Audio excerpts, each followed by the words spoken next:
स्वागत आहे माझ्या न्यू ब्लॉगमध्ये। आज आहे ना सियाला साबुदाणे वडे खायचे होते। मग सकाळी उकडून ठेवलेले बटाटे ते तिने सालं काढून मला किसून दिले। मी एका हाताने कसं तरी मळून एकदम वडे करून ठेवले बाजूला आणि मग तळले।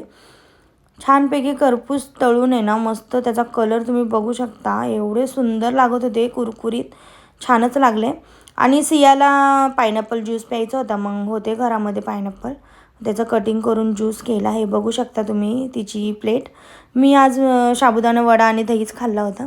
मला देवी बसवायची होती, मग मी मस्त पटापट तयारी वगैरे केली, धूप दिवा केला। एकच नंबर दिसते बघा, सोबर सिंपल देवी।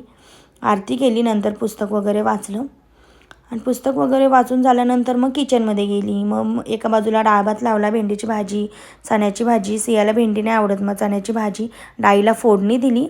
आणि तिला खूप दिवस झालं चाललं होतं पायनॅपल, मला शिरा खायचा आहे, म्हटलं चला करूया। मग छानपैकी ड्रायफ्रूट वगैरे टाकून मस्त पायनॅपल चा कलर टाकून बारीक वाटलेलं पायनॅपल होतं, मस्त टाकून छान केला होता। तिला खूप आवडला। हे बघू शकता देवीसाठी निवद वगैरे। Bye, follow.